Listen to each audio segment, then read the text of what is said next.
Craving your next action-packed adventure? Audible delivers thrills of every kind on your command, like Project Hail Mary by Andy Weir, where a lone astronaut must save humanity from extinction, narrated with stunning intensity by Ray Porter. From electrifying suspense and daring quest to spine-tingling horror and romance in far-off realms, unleash your adventurous side with gripping titles that'll keep you guessing.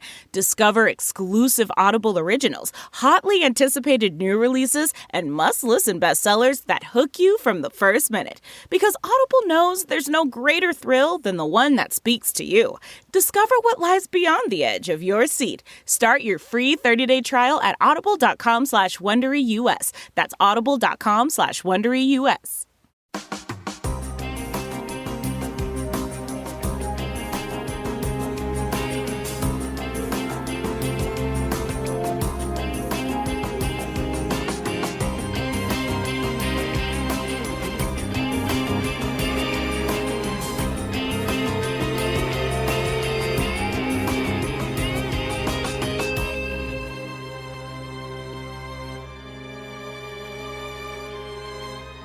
Hello, everyone, and welcome to episode 28 of the True Crime All the Time Unsolved podcast.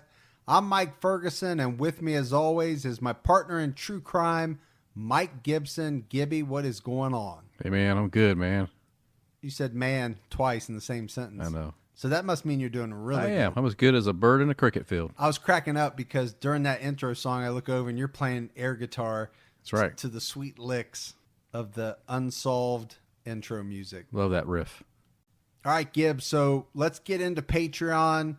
We've got some new Patreon supporters: Brittany Fila, Jason Abercrombie, Ariel Melton, Joan Kosinovich, Ed Hawkins, and Heather Pereira. So big shout outs to our new Patreon supporters. Love it. And then, as we're doing with our new tradition, Gibbs, I went back and we're giving a special shout out to Lindsay Whitehead, who joined us way back in the beginning, still continues to support us, and just big time love for everyone that supports us the way they do. Appreciate it all. We really do. So True Crime All the Time this Sunday. The episode is about Colin Ferguson. We're talking about 1993 Gibbs. Yeah. Colin Ferguson, mass murderer, goes on a shooting rampage in Long Island on a commuter train. Good story. Good story. Sad story for the victims, Yep. Their families. But it is an interesting story about the lead up to this incident. And then after that, when you get into the trial, It's just a weird twist. it gets so bizarre. Yeah. And then you have to talk about the aftermath, all of the stuff that happens after all of that. And then I have to talk about a new podcast venture called Criminology that I have coming out with Mike Morford. Some people may know him as the True Crime Guy, blogger. He's on social media a lot. Big into true crime. So this new podcast, Criminology, is going to focus on one crime per season. And that season will probably be 8 or 10 episodes to tell the whole story. And the first season is going to be on the infamous Zodiac. And Gibbs, you know how much I love that case. It's probably your favorite. It is one of my favorite cases. And to do it right, it's probably going to take that many episodes because there's just so much information out there to be told. Yeah, and Mike's pretty much an expert on it. Yes. Yep. And that's why we chose the Zodiac.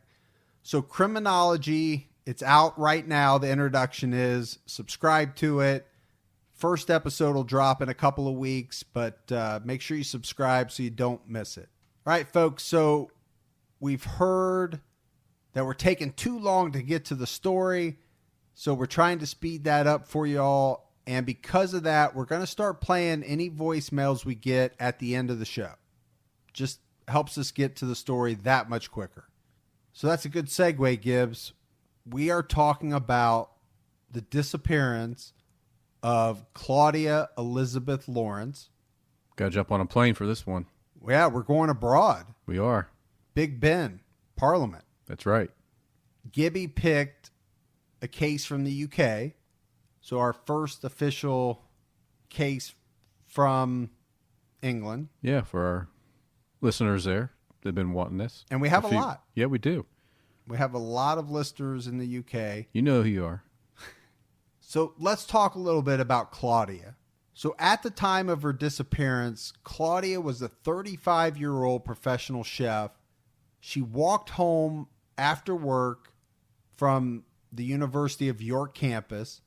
She would call her parents that night and would never be seen or heard from again. Before we get into the specifics of her disappearance, Gibbs, I just want to talk a little bit about Claudia. She was born February 27th, 1974, grew up in a very happy home, had a nice childhood in Malton, and that's in North Yorkshire. Middle-class family. Her dad, Peter, was an attorney. Over there, they would call it a solicitor. And her mom, Joan, took care of the kids and ran the household. She was the youngest of two daughters. She had an older sister named Allie. Claudia grew up loving horses, riding, taking care of them. And everything you read, Gibbs, this was a wonderful woman. And as a kid, she was just unbelievably nice and kind, sweet, loving, all of those adjectives, anything that you can put on there, this was Claudia. She was a very popular girl in her hometown of Malton. And ultimately, Claudia would become a very successful chef, and she would remain in Malton and buy a beautiful Victoria home there. Which you have to think, Gibbs, that's pretty impressive at her age. I think so. For her age in that community, that was pretty well done. So that means to me that she was doing well. She must have been making a good living. She was a good chef. Yeah, she was very popular at, wherever she worked, made good friends, worked hard. Now, Gibbs, we mentioned that she was working at the university at the time, and it was said that the reason for this is because of the hours, and that the hours at the university, which you can imagine were much better than if you're a chef at a pub or something that's open very late. Yeah, and that's why she took the job. She used to work at the restaurants and the pubs and work late in the evenings, and she didn't want to do that. She wanted to be able to get off work at a decent time and then go out and have fun. Yeah, I've never actually been in that environment, but I can imagine that a chef's life is, in some of those situations, pretty tough. Very strange hours working till close if you're, in some instances, 2 o'clock in the morning. Sure, yeah. Having to sleep all day and then get up and, go to work. But that's Claudia. That's what we know about her. And now we transition, Gibbs, into what we know about the day that she disappeared. And we're talking about March 18th of 2009. And the first thing we know about that day is that Claudia is captured on CCTV at 5:57 in the morning, arriving for work at the University of York's Goodrick College at the Roger Kirk Center. There's a lot of things going on there. University of York, I know. Goodrick College. A lot of important people needed to have their name on the building. At the Roger Kirk Center. At about 2:31 p.m., Claudia leaves work to walk the 3 miles to her home. And she took this route home from work that went through Melrose Gate to her home on Heworth Road. So cameras catch a pic of her on her way home, Gibbs. She stops at the post office to mail out a letter. And one of the questions that's going to come up is, What is that letter? And who is she mailing it to? As this investigation goes on, it's one of the curious questions that people have is, who is that letter going out to? Because it never arrives to anybody that knows her family-wise. So what was it? Because somebody close to her would have come forward and said, no, that letter was to me. Right. They would have been able to figure that out. Exactly. Now, at some point on her walk home, she's spotted by a female colleague driving past her in her car, and this colleague stops, gives her a lift, and ends up dropping Claudia off in front of her house. Now we're up to about 3:05 p.m., and this is the last sighting of Claudia by the female colleague as Claudia walks back up to her house. Yeah, and by the CCTV cameras, because in this part of England, this town of York and Malton, they're known to have a lot of CCTV cameras around for Big Brother. So they can pick up certain things. So they do pick up. Are you talking about the show Big Brother? No, I'm talking about Big Brother. Oh, you're talking about people, the government watching. Yeah, government watching. Yeah, so they have a camera that's near her house, and they can see her being dropped off on that. Okay, so they have her walking to the house, going inside. Now, Gibbs, at 7:50 p.m., on or around 7:50 p.m., there is a strange man with a bag over his shoulder walking down the alley next to Claudia's house. He's caught on camera as well, and what you can see is that he darts behind her house and then comes back around minutes later in what appears to be an attempt to avoid being seen on camera. Yes. Very strange. That is very strange when we know ultimately Claudia is going to go missing. Exactly. So we get to a time frame between 8:10 and 8:30, somewhere in between there. We know that Claudia calls her dad, and then she places a call to her mom, telling her mom that she was going to go to bed around 9, and at the same time mentioned to her mom that she would be seeing her on Mother's Day. And Mother's Day was about 4 days. It was 4 days away, Gibbs, on a Sunday. Yeah, coming up that weekend. The 22nd. So during the same span of time, the other thing that we know is that Claudia sent a text message to a friend, and we have a better timestamp on that. It was at 8:23. So during this 20-minute period, she sent the text, she called her dad and her mom. Around 9:12, Claudia receives a text.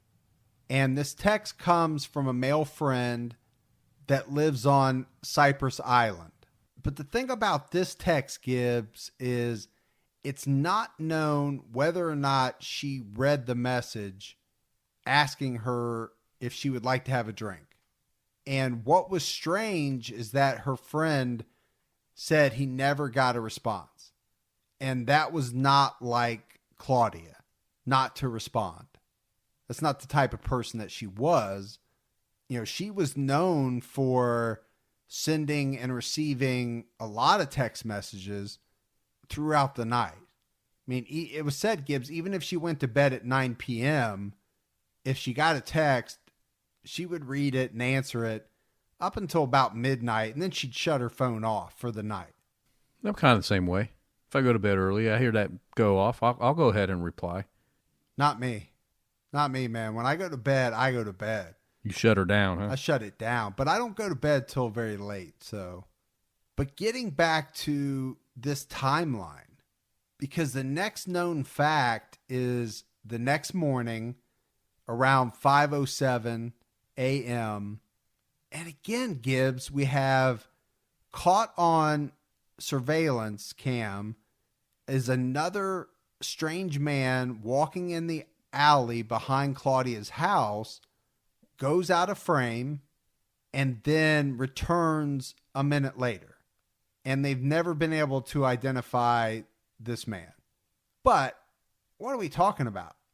A minute? I mean, what could somebody do in that amount of time? Yeah, I don't know either. It's such a fast period of time. It's just very strange that over the course of, 2 different days, there are 2 strange men unidentified that are close to her house, at some point get out of the view of the cameras, but not for a long period of time, and then they come back into view. So Gibbs, getting back to the male friend that sent the text, he really becomes concerned that next morning because he still doesn't hear from Claudia. And I believe it's at this point that some friends and family are starting to be notified or asked about Claudia, because this is when they start to think maybe something's wrong. So Claudia fails to arrive at her work for her shift. And later that night, she doesn't meet her one friend that she typically meets after work at the local pub for drinks. So her sister Allie receives a call from her dad confirming that she's officially missing, and then Allie calls and tells her mom. So her parents are not together. No, they were divorced in 1999. They do not speak to each other. They've never spoken to each other after the divorce. Even during this event, they don't communicate with each other. Even when they talk to the police, they don't even communicate through that process. So, as you can imagine, that makes it very difficult for the police when they have to have conversations with both parents at different times and not be able to correlate everything together. No, I can imagine, Gibbs. And now, a lot of people go through divorce. Some divorces are really bad, causing people not to talk to each other. Sure. But you would think if there ever was a time to come together, this would be it. This would be it. Yeah. But that animosity must have been fierce. Yeah, it had to be for you not to even want to communicate during something like this. Yeah. So the police go to Claudia's house, and of course they're going to do their normal routine. They're going to dust for fingerprints. They're going to look for any type of evidence that could help them determine her whereabouts. And while they're there, they do find a set of unidentified fingerprints. DNA from a cigarette left in her car. They tested it. They couldn't find a match. So, Gibbs, I think what is very interesting about the search of Claudia's house is that everything's in order and everything's in place where it should be. The only thing that is missing was her chef case and her cell phone, which has to make you think she got up, she got ready for work, she left the house to walk to work like she did every day. Yeah.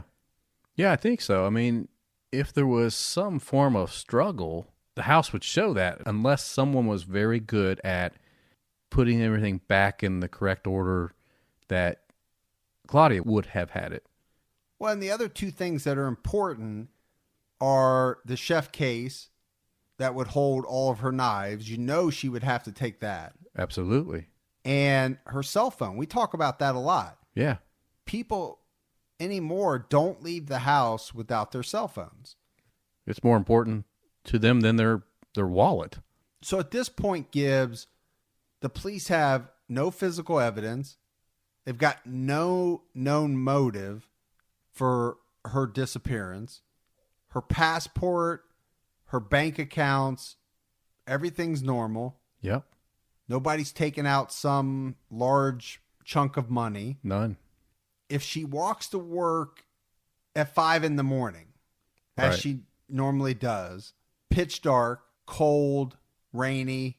So as we mentioned earlier, there's a CCTV camera pointed at her house, but this is 5 o'clock in the morning, pitch black out, so it's unlikely that anything is going to be picked up on that. And Gibbs, you have to surmise that on a normal day, she would have walked her normal route, but she walked alone. So I think the speculation is that an individual most likely someone that she knew offered to give her a ride. That had happened just the day before coming home. She was very well known in the town. She had a lot of friends. That's not out of the question for that to happen. Now, Gibbs, it was reported that early that morning, a couple was seen arguing on the side of the road, and that would have been along the route that Claudia would have taken to walk to work. A man and a woman, and the man was described as smoking a cigarette with his left hand, and this would become kind of an important part of this story because this is a lead that the police try really hard to track down. And I think they're doing this for a couple of reasons, Gibbs. First of all, because these people may have seen Claudia or may have been involved in something that happened to Claudia because, again, they were along her route. And then also you go back to the cigarette that was found in her car, and maybe they're tying those two things together. But to date, they've never been able to track down this couple. They don't know who they are. They've never been able to talk to them. So it's kind of an interesting lead, but nothing's come of it to date. Yeah, there's some speculation, and we're going to dive into that in a little bit. So Gibbs, we fast forward to April, and this is 6 weeks after Claudia has gone missing. And this is the point in time where the police reclassify Claudia's case as a potential murder. So it's no longer a disappearance. They're thinking it's a potential murder. Some other things that come out during this, Mike, is it's interesting that when they first notify that she's disappeared, somehow the detectives get a picture of her with blonde hair. And that's what they use in the media over these 6 weeks of time. And even though she didn't have blonde hair, she had dark hair. She had blonde hair a long time ago. This was an old picture, to the point that family and friends would tell the police, it's the wrong picture. Here's the picture you need to be using. It took them 6 weeks to use the right picture. And something else that came out during this time was that behind her house was some vacant lots, and it was discovered that the police never searched those lots for evidence or anything. So that was a little bit alarming to her parents. So one thing we know, Gibbs, is that the crime-fighting charity called Crime Stoppers, they offer a reward of £10,000 to anyone providing information which leads to the arrest and conviction of the individual or individuals linked to Claudia's disappearance. Now, that happened, somewhat early on, but then at some point in time, that is withdrawn. Police end up getting over 1,200 calls with information. And in early June of 2009, a reconstruction of Claudia's last known movements was featured on a show called Crime Watch. This feature ended up generating more than 60 telephone calls. And what you have during this period of time is hundreds of police, other agencies. I mean, they're scouring through phone records. They're reading through these 1,200 plus tips that are coming in, but they're not really getting any solid leads at this time. So in September of 2009, the police get some tips about Claudia and the fact that she would frequent the island of Cyprus. So they start to investigate Cyprus since she had received several job invitations, and she'd also made a lot of friends on the island. So I think what they were trying to do there, Mike, is to eliminate the fact that did she just pick up and go to the island to wanting to restart a life? People do that. Right. So basically, did she disappear on her own? Yeah. and there was no foul play involved, she just left. Yeah, she just said, man, I have enough of this. I'm going to go where I enjoy being more, this island with friends. And, maybe this guy that texted her, maybe there was something more there than just friends. Now, the one reason I would say that doesn't make a lot of sense to me is because it sounds like she had a good relationship with her parents. And I just can't imagine if that was the case, which I believe it was, that she wouldn't just say, hey, I've decided to move to Cyprus. I love you, but I'm going to Cyprus. Yeah, exactly. So that kind of, to me, discounts that a lot. Right. So that same year in October, the police are now looking for a driver of a rusty white van that was seen driving around and trying to talk to some women that also took the same route Claudia took to work every day. But ultimately, this lead doesn't go anywhere. But now we have to talk a little bit about Claudia's mom, because she's going to come out, Gibbs, and say that it took the police days before they even came to interview her after Claudia disappeared. And this is surprising to me, Gibbs, and it was to her as well, that they never asked her to even go to Claudia's house to help the police determine if anything was missing or even out of place. And you'd think they would, knowing that her mom and her sister Allie were over at her house, at Claudia's house a lot. They would have known. Well, yeah, how are the police going to know? They've never been in the house. Yeah. Who better to know than your closest family members? They know you. They know how you keep your things. They've been in your house. Right. That just doesn't make a lot of sense to me. Nobody would listen in the beginning for a long, long time. Nobody listened. Nobody asked me about Claudia. Nobody asked me what her personality was, her hobbies were, or anything. There's somebody out there knows something. But I've got no instinct whatsoever that she isn't alive. None. I've had no cut-off feeling at all. And in my opinion, she's been held somewhere against her will. So you have a couple of things there, Gibbs. First of all, you have what we were talking about. You have Claudia's mom saying that she can't believe how long it took the police to actually come to her. And then the second part that you have to take away from that is that she believes that Claudia's still alive, and you can hear her talk about that connection. And she just doesn't feel like that connection is broken. And that's what she's, putting her faith in right now. All right, Gibbs. So we have to talk about some things that come out. The police find out information about Claudia's relationships with several different men.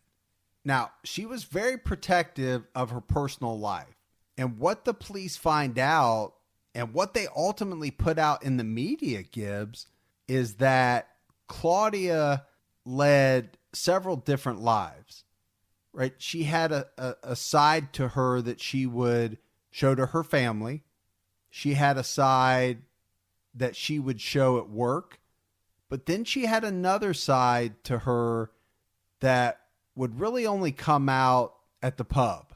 And these findings are bolstered by the fact that the police discovered that Claudia had relationships with married men.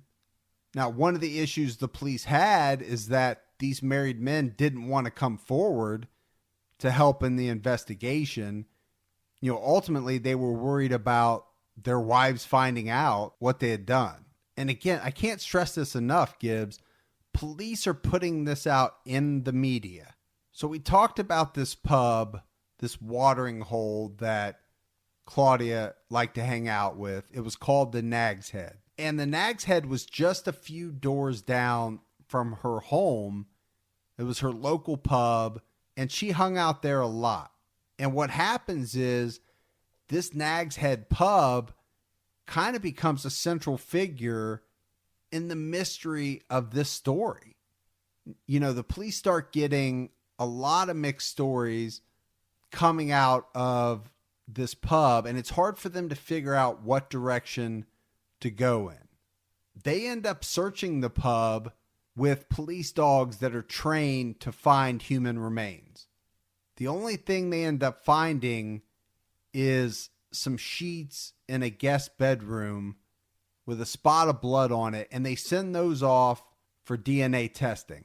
But like we talked about with everything else, Gibbs, nothing comes back to tie anybody to anything. Right.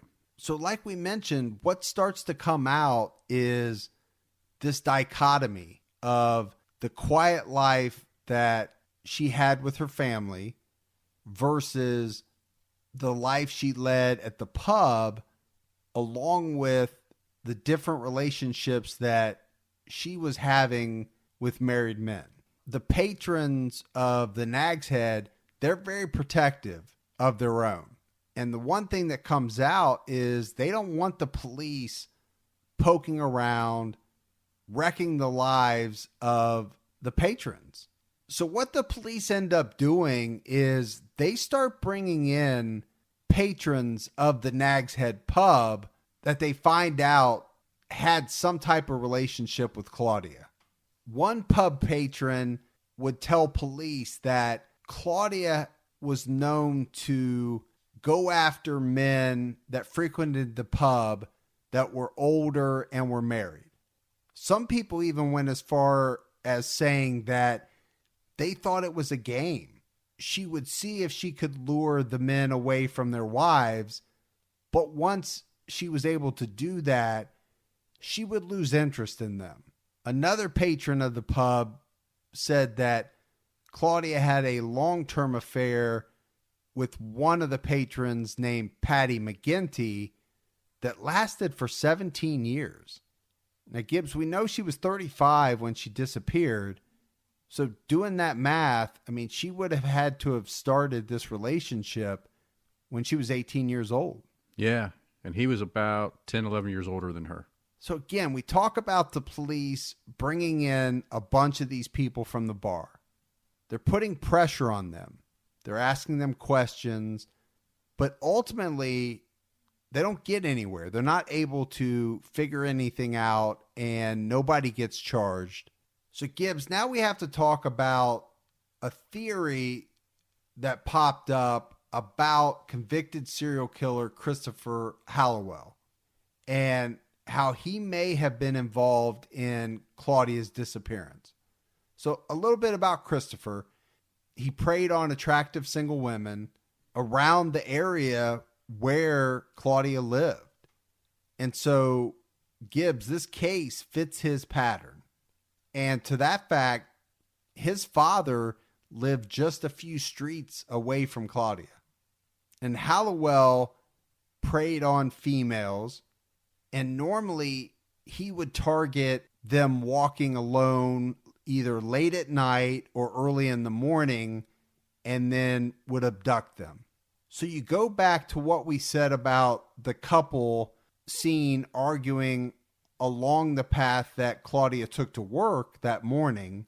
The man was described as wearing a hoodie. Could that have been Christopher Hallowell? That's a good point. So Gibbs, we go back to the affairs with the married men. And I hate to harp on it, but it comes up so much in this case because it's put out on a bunch of different shows, right? This was not something that was whispered around town. I mean, this was broadcast on the media. Everybody in town saw it. And what happened was, as it starts to circulate, as people start to learn about it, people in town start having a negative opinion of Claudia. Yeah, it really takes away the seriousness of the case, of the concern of the case. I mean, this is even when we talked about how they had a reward out there early on. I think it was 10,000 pounds, but eventually they pull that. And this is around the time they pull that. So it has to be more than coincidence. Oh, I agree. So you're thinking that they pulled it because of these things that came out about her and they didn't want to be offering a reward Exactly.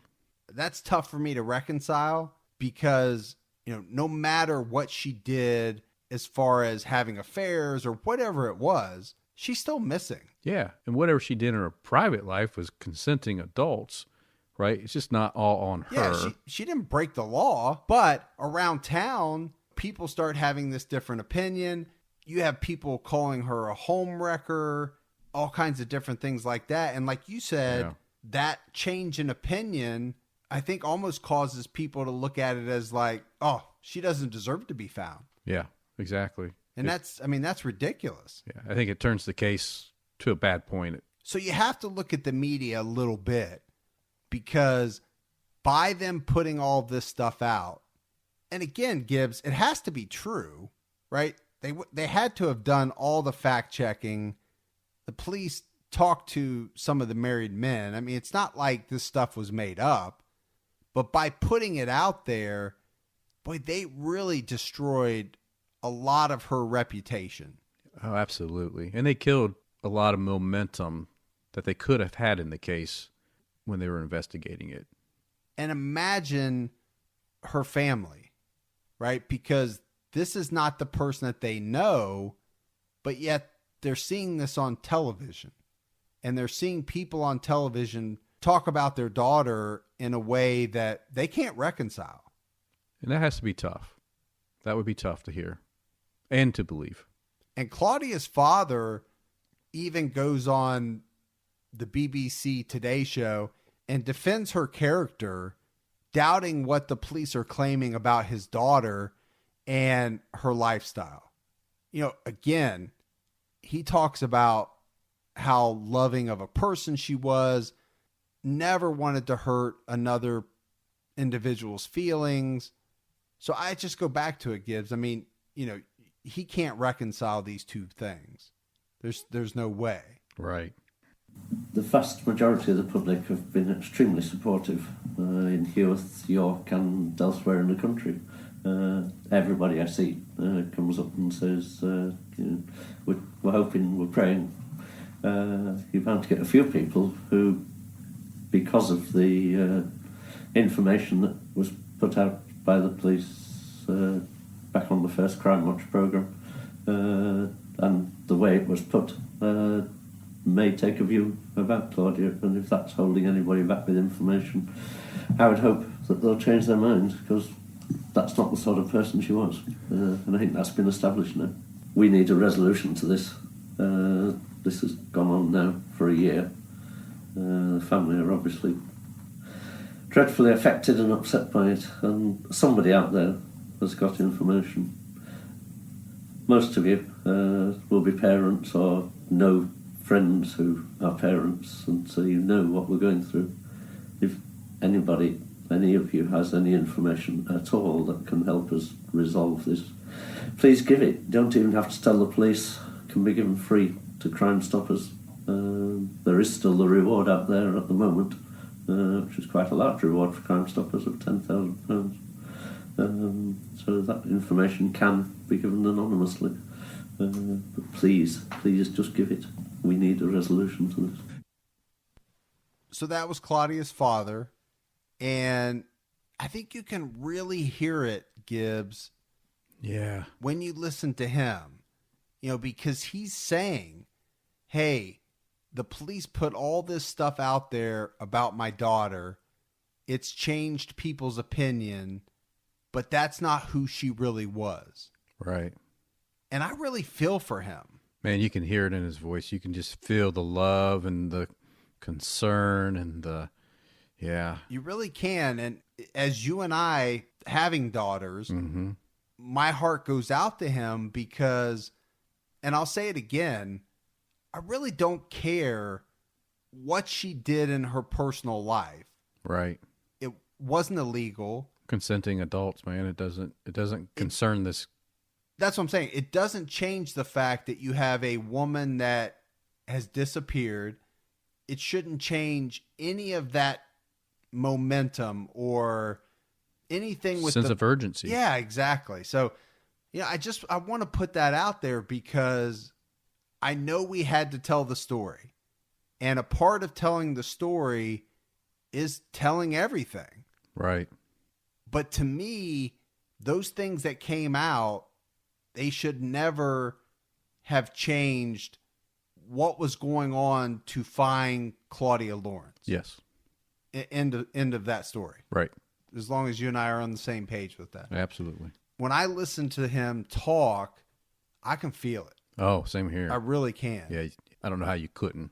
So Gibbs, on March 24th, 2010, the police receive some new information. And based on that, they begin to search areas of Heslington in York. And one area they search is near a children's playground. And another area that they search is near a muddy farm track. But they don't end up finding anything on these searches. So they switch gears and they start to search a field close to the university. This is an area of land which is bordered by a sports field and by student housing. So they're doing all of these searches based on tips and information that's pouring in. But at the end of the day, Gibbs, they have to come out and say that the searches find nothing of significance and they don't generate any new leads based off of the searches. A few months later, the police come out and say that they've spent 2 days searching a house that's about 10 miles from where Claudia lived. And this again comes from a tip or a lead that comes into the police department. But again, I hate to say it, nothing comes out of this. But it must have been a pretty significant tip or lead to spend 2 whole days searching a specific house.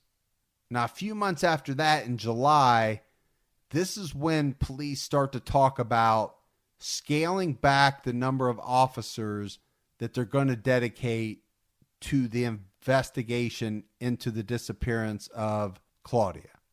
Now, Gibbs, we have to fast forward all the way to March 18th of 2011. This is the second anniversary of Claudia's disappearance. And this is when a detective by the name of Ray Galloway comes out and says that he may have potentially spoken to her killer. And to me, Gibbs, this is such a strange thing to have happen because he doesn't go into any detail. He doesn't say why he thinks he may have spoken to her killer. And on top of that, he doesn't say why he thinks she's dead. Because from the mere fact of him saying that he thinks he's spoken to her killer, that means he thinks she's no longer alive. Right. Which would be disappointing news to the parents. Well, it would, and especially not to have any information to go along with it. To just come out in the media on the second anniversary of her disappearance and make a statement like that is very bizarre. Yeah, with no substance behind it. So, Gibbs, we fast forward a little bit to October 29th, 2013. Police make an announcement that a new forensic search of Claudia's home is to begin as they launch a fresh review of the case. So that sounds good. Yeah, and what you have to understand, all these years, Claudia's dad has continued to make the payments on this house in hopes that one day she'll come home. Man, I'm telling you, a father's love for his daughter. Absolutely. I mean, that's what it is. But this fresh review of Claudia's case is a result of a new task force that's put together for the community of York for not just her case, but all new and old cases. And the new task force is called the Major Crime Unit, MCU. And so the MCU takes over Claudia's case at this point in time, along with another missing woman's case from 1997. So, Gibbs, you talked about Claudia's dad continuing to make the house payments. And when we get to March of 2014, that's going to mark the 5th anniversary of Claudia's disappearance. And every year he comes out making an appeal to the public for any information. And every one you hear is heartbreaking. You know, he's saying, man, if you know anything, please come forward. Tell the police. I mean, very similar to what we heard on the clip, but this happens at least every year on the anniversary, if not multiple times throughout the year. Yeah, he wants to keep it fresh in the media. He's not going to let it just disappear. So on March 19th, 2004, one day after the 5th anniversary, police come out and say that they have done a new forensic examination of Claudia's house. And in doing so, they've uncovered the fingerprints of people that they can't account for and who have still not come forward in the last 5 years since she disappeared. And they come out and they say they're looking to find 2 men and 2 vehicles that were seen near her home around the time that she most likely disappeared. And BBC's Crime Watch actually airs an episode asking for information. And on the episode, they show a picture of one of these vehicles, and it's a Ford Focus hatchback, silver, somewhere around a 98 to a 2004. And the reason that they're focusing in on this Ford Focus hatchback is they have some CCTV footage from maybe days, even weeks, Gibbs, leading up to the day that Claudia was last seen. And what it shows on this footage is this vehicle repeatedly driving by Claudia's house. And every time it does, what you see is the driver putting on the brakes and slowing down right in front of Claudia's house. So that had to pique the interest of investigators. Oh, yeah, I think it did. Now, my question to you is going to be, why did this come out 5 years later? You know, I'm guessing it's this new task force that went back through everything and dug deep enough to see this and question it themselves. No, it had to be, because this is not new footage, right? This is footage from 5 years ago. They just never saw it, or they never thought it was material. That's what I'm guessing. One of the two. Right. It's now 5 years since Claudia Lawrence disappeared without a trace in York. The police officers investigating the disappearance have been concentrating on a number of lines of inquiry which focus on the Acomb area of the city. A missing phone holds vital clues as to what she was doing in the weeks before she vanished. Phone records, however, are now suggesting that she was in Acomb a lot. Other lines of inquiry include the DNA profile of a male identified on a cigarette butt in Claudia's car. And there are sightings of a left-handed smoker at the time as well. That male was described as skinny, 5'5" to 5'6", wearing a dark hoodie and combat trousers. The female was described as being shorter, with mousy brown hair, wearing a dark blue jacket which was waist length. We need those people to come forward. We need names of who they were so we can eliminate them from this inquiry. That time, 5:35 a.m, would have been about the time, if Claudia had walked to work, that she would have been passing that location. The other sighting, which still remains relevant, is a sighting a bit later, sometime between 6:05 and 6:15 a.m. Now, Claudia would be at work normally by 6. However, this witness describes a couple having an animated argument on the University Road just outside the university. And they were near a parked car, and I can't give you any more details of that car, but the door was wide open, of the passenger door. And again, the reason why I still think that's significant and we need an explanation for it is the male arguing with the female was wearing a dark coloured hoodie. So when I hear that, Mike, I think that they're talking about the same couple. I'm wondering if there's an argument that's seen by somebody around the 5:35 and then again down the pike. Like they just moved, but they stopped at some point because the argument got heated again. Yeah. And they got out of the car. Right. It could be. It's just interesting to hear that they're talking about a lot of the things that we talked about up front. They're still talking about them 5 years after her disappearance. Right. Because they want these people to come forward. And I think they believe that there's a lot to this in solving this case. Yeah, and part of my thought process is maybe that the female is her. And then the male is, was it that potential serial killer? Was it, was it one of her male companions that was upset over something and it went terribly wrong? We just don't know. Well, but I think you do know if it was her, if the female was her, and that person, the male has never come forward, that person had something to do and it wasn't good. Right. And that's why, clearly he didn't come forward. Right. He's not going to come forward because he was involved in something bad that happened to Claudia. So just a few months later, there's a 59-year-old man that's arrested at a house in Burnholm Grove, and he's arrested on suspicion of murder by detectives investigating the disappearance of Claudia. The man's name is Michael Snelling, and he worked in the biology department at the University of York up until 2013. Police began detailed searches of a semi-detached house in York, taking away items in evidence bags. White-suited forensics officers could also be seen at the back of the house, making notes and setting up equipment.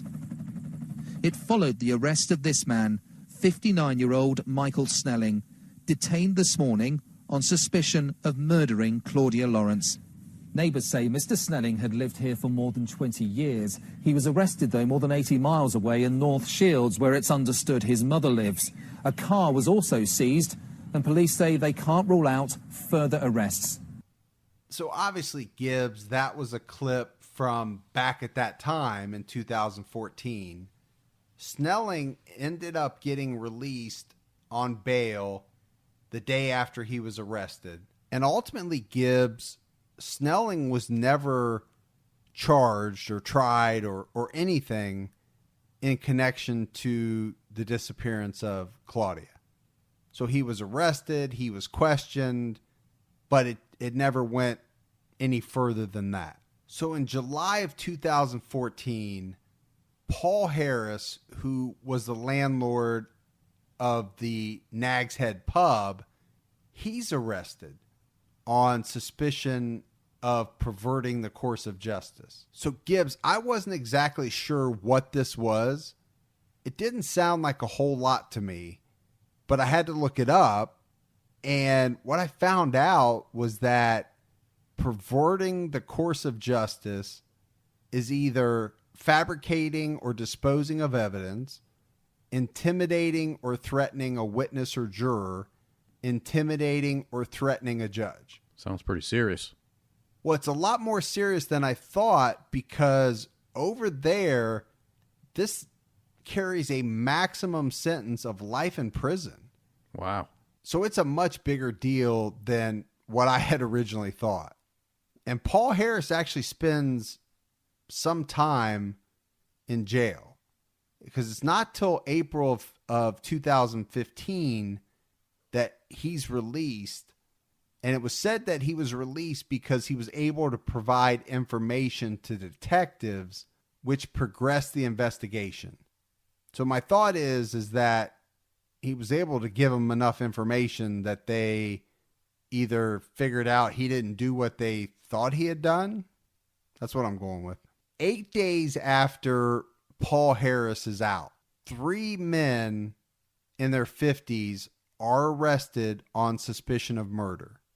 And this is after the police launched another search for evidence, and they end up searching each one of these men's homes. All 3 were near where Claudia lived. More than 6 years since Claudia Lawrence vanished, her family have been given fresh hope that detectives are making progress. 3 men in their 50s were taken into custody this morning, arrested on suspicion of her murder. A forensic re-examination of Claudia's house in 2013 found more fingerprints. Subsequently, 2 men were arrested, but there were no charges.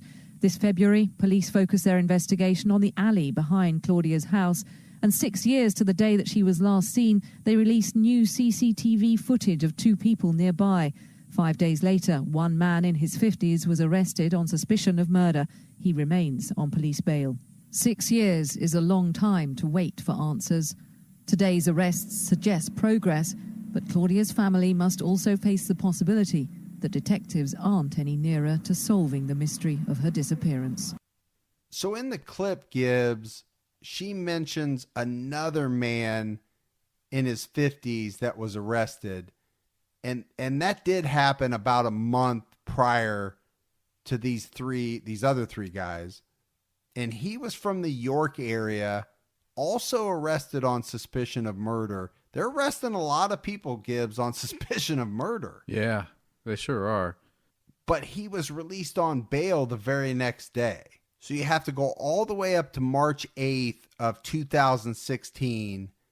And this is when the Crown Prosecution Service, they come out and state that they're dropping all proceedings against the 4 men who had been arrested on suspicion of murder.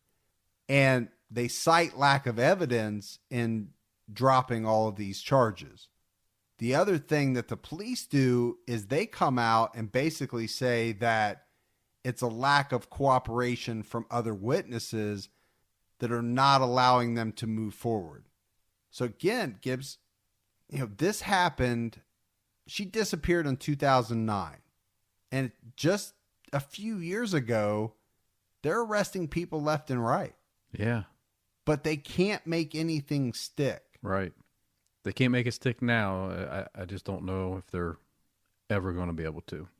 Well, unless something comes out or, a witness comes forward to cooperate when they haven't been cooperative before. So Gibbs, in wrapping this case up, which is hard to do because there's still so much out there, this is a little different than some of our unsolveds, which don't really have much going on in the last 10, 15, 20 years. Yeah, this is pretty active, and it's part of the reason I chose it, besides the fact it was in the UK. But it's very active because people are getting arrested left and right. Yeah. But what we have is Claudia's body has never been found.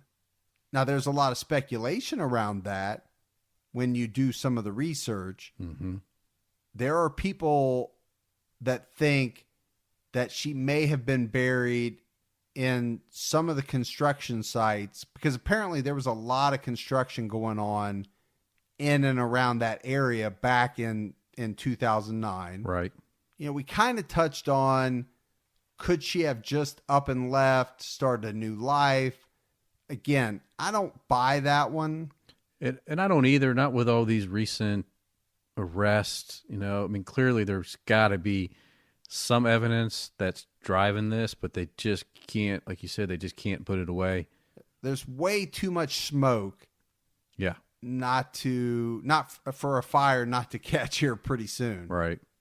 And then the other thing that you read about is apparently there was a good bit of human trafficking going on in and around the area of York. Yeah, it's pretty rife around that time. And there's thoughts that somehow she could have gotten caught up in that, abducted, sold into human trafficking. I don't know about that one. I think that theory is a little more far-fetched than some. Right. But it's out there. It's out there.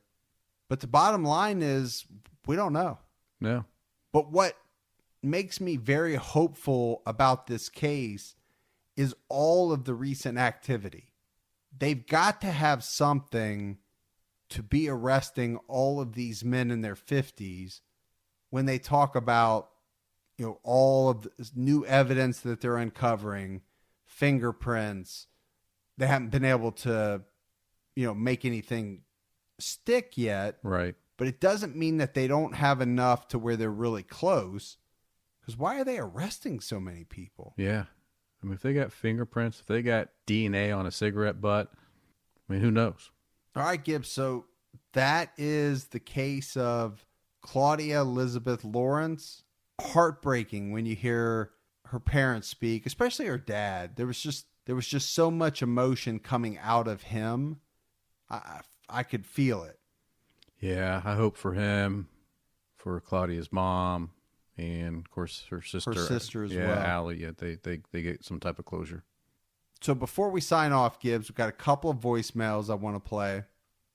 Hey, this is Steve Cantrell from Black Mountain, North Carolina. I'm a new listener. Love the show. About Zeb Quinn. It's a story here in Asheville. Took a lot of twist. But I think there's a lot more to the story than not letting out right now. Thanks again. I love the show. Keep your on-time ticket. All right, Steve. Appreciate the voicemail. Steve's all over social media. Big Steve. Yeah. You're going to have to look into that Zeb Quinn, Gibbs. Yeah. See what's going on there. See what's up. Hi, good afternoon, gentlemen. I'm currently listening to your podcast while driving home from work. Gets me through a lot of those hours. I do have a suggestion for your True Crime All the Time, the Solved show, and that would be the Wineville chicken coop murders in California. It's a great story. Thank you. My name is Sean, by the way. Voicemail from Sean, by the way. Strange last name. Yeah, but we like it. Yeah. So was that a suggestion for a solved or unsolved? Solved. So that's your world. T-Cat. And Sean's not the first. We've had a bunch of people requesting the Wineville chicken coop murders. I think sounds interesting. No, it does sound very interesting. I mean, they made a movie about it, so you're saying I won't be able to eat chicken anymore after it, or I don't know. I don't know what it involves. I don't know. Nothing stops me from eating, so. No, that's true. You're an eating machine. I am. All right, so that's it for another episode of True Crime All the Time Unsolved. So for Mike and Gibby, stay safe and keep your own time ticking.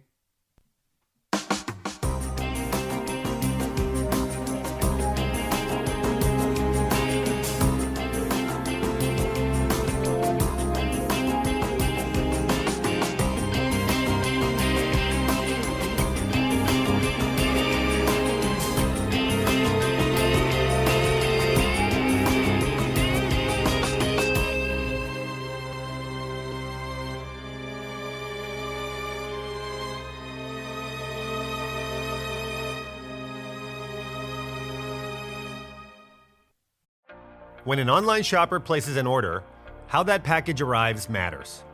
I'm Al Coe, the CEO of ShipStation. Our promise is to make that process as easy as possible for you. ShipStation provides a robust platform to manage everything you sell, automate manual shipping tasks, and get the lowest possible carrier rates. Keep your team and your customers happy. Go to ShipStation.com to sign up for your free trial. That's ShipStation.com.